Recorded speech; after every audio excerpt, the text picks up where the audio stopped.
नमस्कार, आप देख रहे हैं 10 का दम। आपके साथ मैं हूं जीनत सिद्दीकी। शुरुआत करते हैं खबरों की और सबसे पहले बात करेंगे कोरोना की। आज का कोरोना अपडेट आपको दे देते हैं। 24 घंटे में 41,506 नए मामले सामने आए हैं। 24 घंटे में 895 मरीजों की कोरोना की वजह से मौत हुई है। 41,000 से ज्यादा मरीज ठीक हुए और अपने घर गए हैं। अगर एक्टिव केसेस की बात करें तो अभी भी वो 4.5 लाख से ज्यादा है। तो ये आज का कोरोना अपडेट। 895 मरीजों की मौत हुई है। आप जो है ये आंकड़ा आपको बता रहे हैं और 41,000 से ज्यादा मरीज ठीक हुए हैं। 4.5 लाख से ज्यादा एक्टिव केसेस।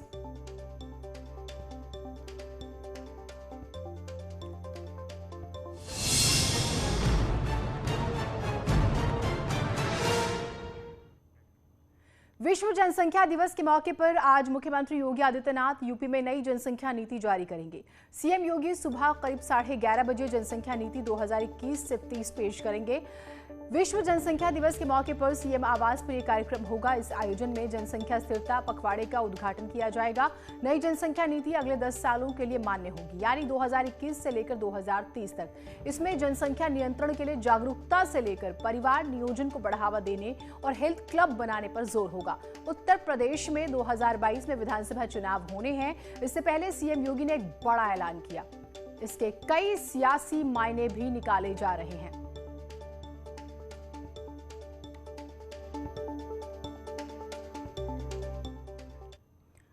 तो योगी सरकार के जनसंख्या कानून पर संभल से सांसद शफीकुर रहमान बर्क का कहना है कि बीजेपी सरकार चलाने में फेल हो गई है। नए नए कानून लाकर जनता को उलझाना चाहती है।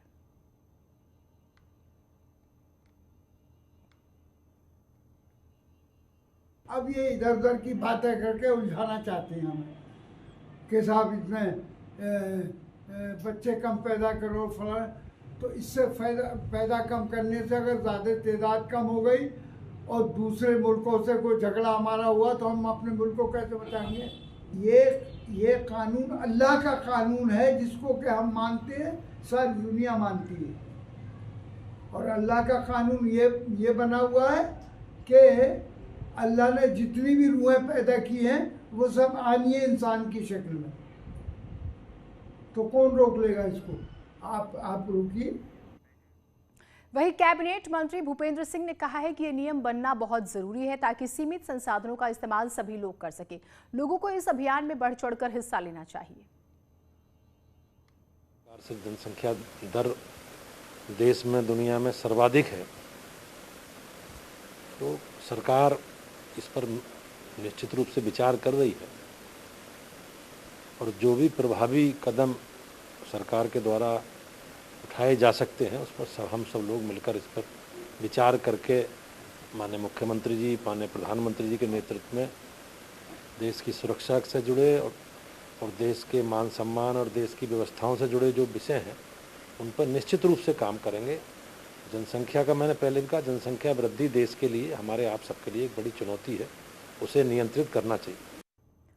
उधर साध्वी प्राची ने कहा है कि देश की संसद में जनसंख्या नियंत्रण को लेकर कानून पास होना चाहिए। 2 से ज्यादा बच्चे होने पर लोगों की सरकारी सुविधाएं बंद करनी चाहिए। साथ ही मतदान का अधिकार भी उनसे छीन लेना चाहिए।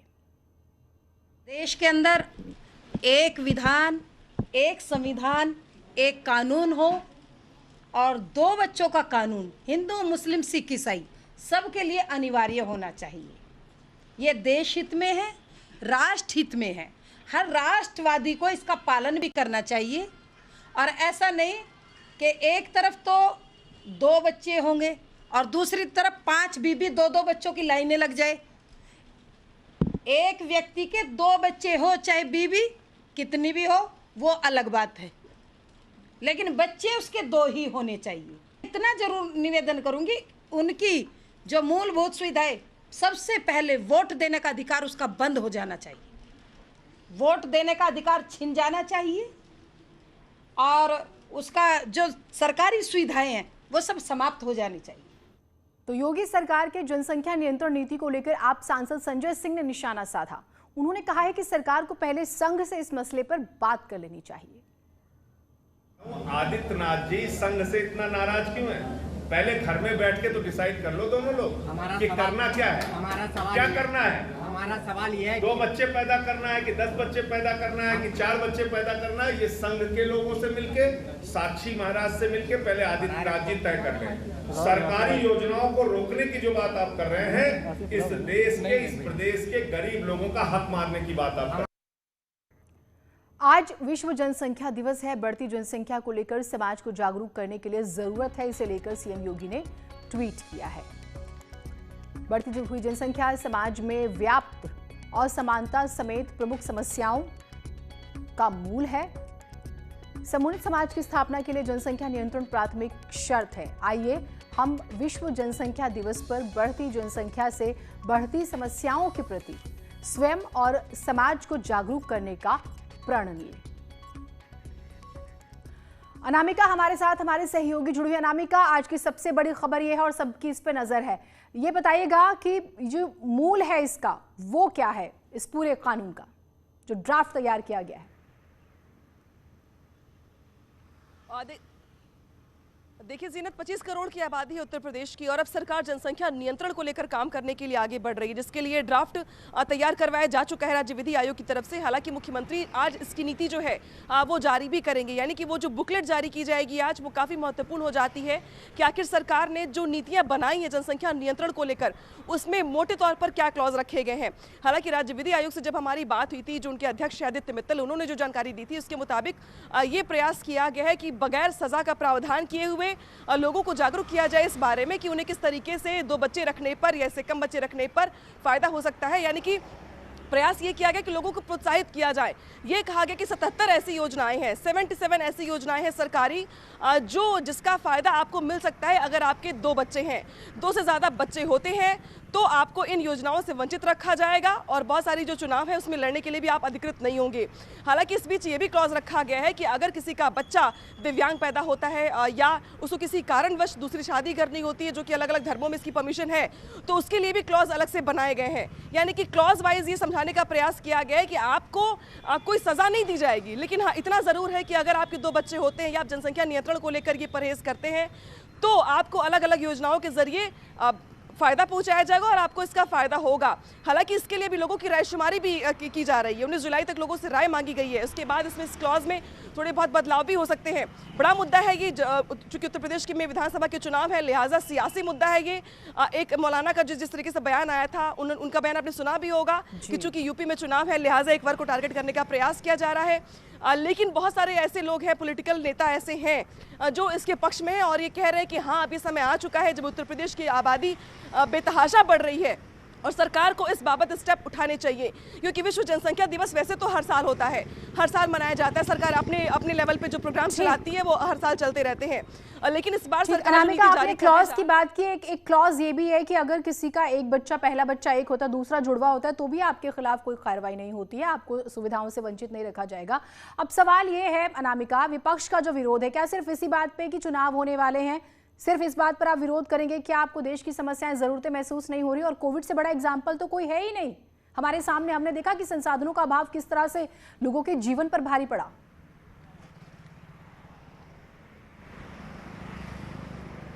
देखिए बहुत सारे बयान आपने इसके पहले भी सोशल मीडिया पे, टीवी पर या नेताओं की जुबान से सुने होंगे। सरकार के जो मंत्री हैं मोहसिन रजा, उन्होंने ही परसों ये बयान दिया है कि अगर आपके 2 बच्चे हैं तो आप उनको डॉक्टर इंजीनियर बना सकते हैं, लेकिन अगर आपके 8 या 9 बच्चे होंगे तो बेशक आपको पंचर की दुकान पर काम करना पड़ेगा। तो ये बहुत सारे बयान अभी नेताओं की तरफ से आ रहे हैं, जो कुछ लोग इसके पक्ष में है, कुछ इसके विपक्ष में है। कुछ जो मुस्लिम मौलाना है उनका ये कहना है कि चूंकि चुनाव नजदीक है लिहाजा ऐसे मुद्दों को जोर शोर से उठाया जा रहा है, जनसंख्या, धर्मांतरण, बाकी सब तो कुल मिलाकर जो है, अगर आप इसे संकीर्ण मानसिकता के साथ देखेंगे तो आपको समस्याएं नजर आएंगी, लेकिन देश के लिए कितना जरूरी है ये बार बार चर्चा होती रहती है।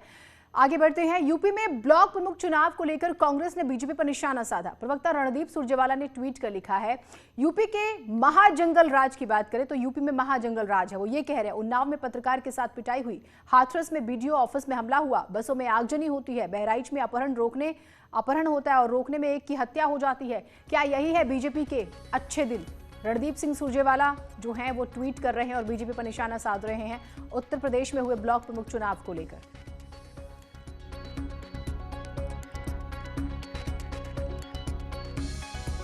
ये ट्वीट आपको हम रणदीप सिंह सुरजेवाला का दिखा रहे हैं, कांग्रेस के बड़े सीनियर नेता और हर बड़े विषय पर वो बात रखते हैं अपनी, और यहाँ पर भी उन्होंने ट्वीट के जरिए निशाना साधा प्रदेश सरकार पर और महाजंगल राज कहा है यूपी में। उधर गोंडा में चोरों का आतंक बढ़ता जा रहा है। ताजा मामला भार्गव कॉलोनी का है, जहां बाइक चोरी की घटना सीसीटीवी में कैद हुई है। वीडियो में देखा जा सकता है कि कैसे चोर मुंह पर नकाब बांधकर दीवार को फांदकर घर में घुस रहे हैं और घर के बाहर खड़ी बाइक पर हाथ साफ कर देते हैं। देखिए जरा, ये वीडियो सामने आया है। बड़े ही आराम से घर के अंदर दाखिल होते हैं और बाइक पर हाथ साफ कर देते हैं। पास लगा कैमरा सब कुछ कैद कर लेता है।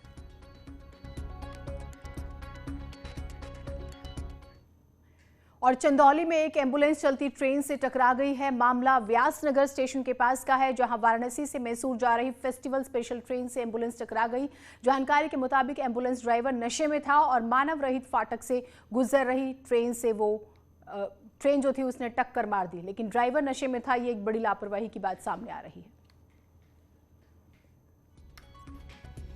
तो मानव रहित फाटक पर एक हादसा हुआ है। मानव रहित फाटक अमूमन विवादों में भी रहते हैं, लेकिन यहाँ पर माना जा रहा है कि जो एम्बुलेंस का ड्राइवर था वो नशे में था और इस वजह से जो है ये एम्बुलेंस टकरा गई है। रायबरेली में तेज रफ्तार कार अनियंत्रित होकर तालाब में गिर गई, जिसमें कार सवार एक बुजुर्ग की मौत हो गई, जबकि 2 लोग जो हैं वो जख्मी हुए। मामला ऊंचाहार कोतवाली इलाके का बताया जा रहा है। पुलिस ने शव को पोस्टमार्टम के लिए भेज दिया, साथ ही घायलों को अस्पताल भेजा गया है। जानकारी के मुताबिक कार का ड्राइवर नशे में था। उधर इटावा के जसवंत नगर इलाके में 2 बाइक टकरा जाती हैं, जिसमें एक बाइक सवार की मौत हो गई, जबकि 4 लोग घायल हुए हैं। 3 की हालत गंभीर को देखते हुए सेफे रेफर किया गया है। घटना जसवंत नगर थाने के कटेखड़ा इलाके की है।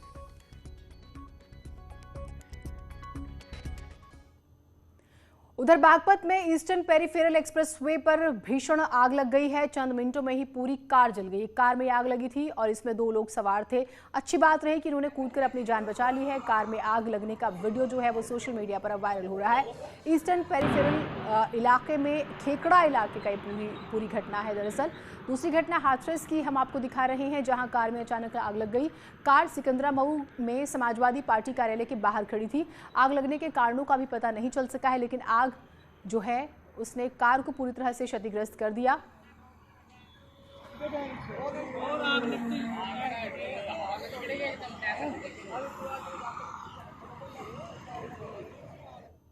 उधर बागेश्वर से खबर आ रही है, जहां मकान गिरने से बड़ा हादसा हो गया। बारिश की वजह से बिल्डिंग गिर गई। मलबे में 3 लोगों के दबे होने की आशंका जताई जा रही है। रेस्क्यू में जुटी है पुलिस और एसडीआरएफ की टीमें। कपकोट के सुमगढ़ में ये मकान गिर गया देर रात, क्योंकि भारी बारिश हो रही थी यहाँ पर, और 3 लोगों को निकालने की जो है, देखिए अब जो जानकारी आ रही है कि मृतकों में पति पत्नी और बच्चा शामिल है, यानी कि इन तीनों की ही मौत हो गई। अब से पहले जब हमने अपने सहयोगी से बात की थी, उन्होंने कहा था कि कोशिश की जा रही है, लेकिन जैसे जैसे वक्त बीत रहा है उनकी जान पर भारी है अफसोस। अब ये खबर आ रही है कि इन तीनों लोगों की मौत हो गई है। पति पत्नी और बच्चा थे इस मकान में। सुबह 5 बजे ये हादसा हुआ। कोशिशें बहुत की गई, लेकिन इन्हें बचाया नहीं जा सका। मकान के मलबे की तस्वीरें आप देख भी पा रहे हैं। मकान क्षतिग्रस्त हुआ था भारी बारिश की वजह से,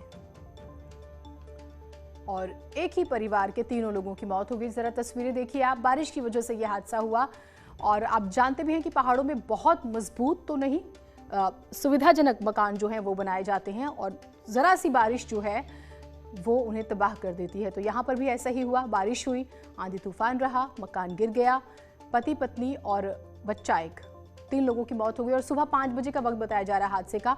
अमूमन उस वक्त सो रहे होते हैं लोग और खबर ही नहीं होती, आप संभल सकें, आप बाहर निकल सकें, अपनी जान बचाने के लिए भागे या किसी को आवाज़ दें।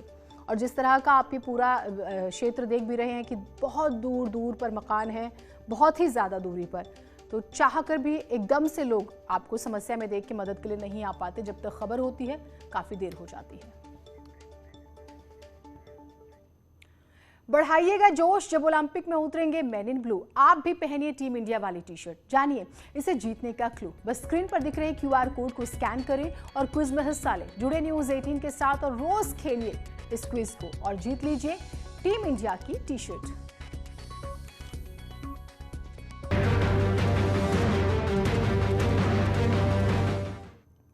ब्रेक के बाद स्वागत है आप सभी का। सख्ती के बाद भी मसूरी में पर्यटकों की भीड़ लगातार बढ़ रही है। सरकार ने पर्यटकों के लिए नए नियम बनाए हैं, जिसके तहत RT-PCR टेस्ट, ऑनलाइन रजिस्ट्रेशन और होटल की बुकिंग के बिना पर्यटक मसूरी में एंट्री नहीं कर सकते। पुलिस इन नियमों के पालन में लगातार जुटी हुई है, जिसकी वजह से मसूरी जाने वाली सड़कों पर जाम की स्थिति बनी हुई है। लोग कह रहे हैं कि जाम की वजह से वो कई घंटों से फंसे हुए हैं। इधर पुलिस चेकिंग के साथ लगातार अनाउंसमेंट भी कर रही है। बिना रिपोर्ट, बिना होटल की बुकिंग के मसूरी में एंट्री नहीं कर सकते। दिल्ली, कोलकाता, यूपी समेत अलग अलग शहरों से लोग मसूरी पहुंच रहे हैं, जिसकी वजह से मसूरी की सड़कों पर जाम है। मसूरी से 21 किलोमीटर पहले जाम लगा हुआ है। कोविड की रिपोर्ट, RT-PCR की रिपोर्ट, आपका ऑनलाइन रजिस्ट्रेशन और होटल में बुकिंग ये होना चाहिए आपके पास, तभी आप मसूरी जा पाएंगे। अन्यथा आपको बता दिया गया है, आप गाड़ी वापस ले जाए। तो लोगों की लापरवाही लोगों के लिए ही मुसीबत है, बजाय कि आप इसे समझें। एक छोटा सा ब्रेक ले रहे हैं, कहीं मत जाइएगा।